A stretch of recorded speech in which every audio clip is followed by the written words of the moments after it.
హక్కు ఉంటుందని చెప్పి కూడా హెచ్ఆర్సీ వాళ్ళు ఇవ్వడం జరిగింది. దీన్ని జిల్లా కలెక్టర్ గారు పూర్తి స్థాయిలో అమలు చేయడానికి గ్రామ పంచాయతీ అధికారులకు ఆర్డర్స్ ఇవ్వడం జరిగింది. ఇవన్నీ కూడా మరి 2013లో ఈ కంపెనీ వాళ్ళు వాటిని ఆమోదిస్తూ చెరువులో ఉన్నటువంటి 1,00,000 లీటర్లకు పైన ఉన్నటువంటి నీటిని దాన్ని శుభ్రం చేయడం జరిగింది, ఎత్తివేయడం కూడా జరిగింది. ఆ తర్వాత నష్టపరిహారంగా కూడా కొన్ని రోజులు రైతులకు 7,500 చొప్పున మరి పరిహారాలు కూడా చెల్లించారు.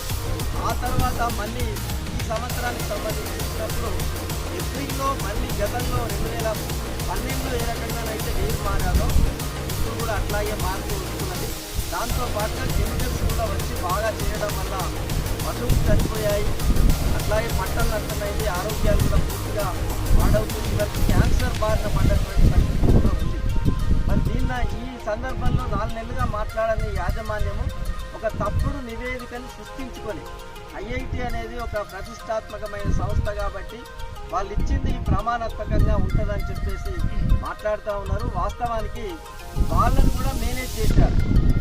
అట్లాగే మరి ఇన్ని నెలలుగా ఉన్నటువంటి సందర్భంలో ఎందుకు పింక్ రంగులోకి మారింది అని చెప్పేసి పీసీబీ వాళ్ళు ఇప్పటికీ 3 సార్లు శాంపిల్స్ తీసుకెళ్లారు.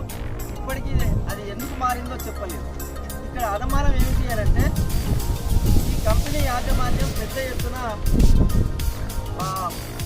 పలుకుబడగలిగినటువంటి వాళ్ళు కాబట్టి యాజమాన్యము అనుకూలంగానే ఉన్నతాధికారులు వ్యవహరిస్తున్నట్టు కనబడుతుంది.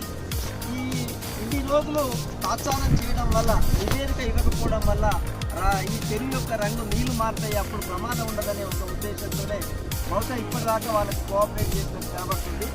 అదే ఒరవడిలో ఇవాళ తహసీల్దారు తర్వాత అట్లాగే కమిషనర్, మున్సిపల్ కమిషనర్ కూడా ఈ కంపెనీ యాజమాన్యం పక్షాన సంబంధం లేని రైతులను తీసుకొచ్చి మీకు డబ్బులు ఎక్కువగా ఇస్తామని మీరు ఉద్యమం చేయొద్దని చెప్పి ఒక లోపాయికారి ఒప్పందం కోసం ప్రయత్నం చేసి డబ్బులు ఎక్కువేయడానికి కూడా ప్రయత్నం చేశారు.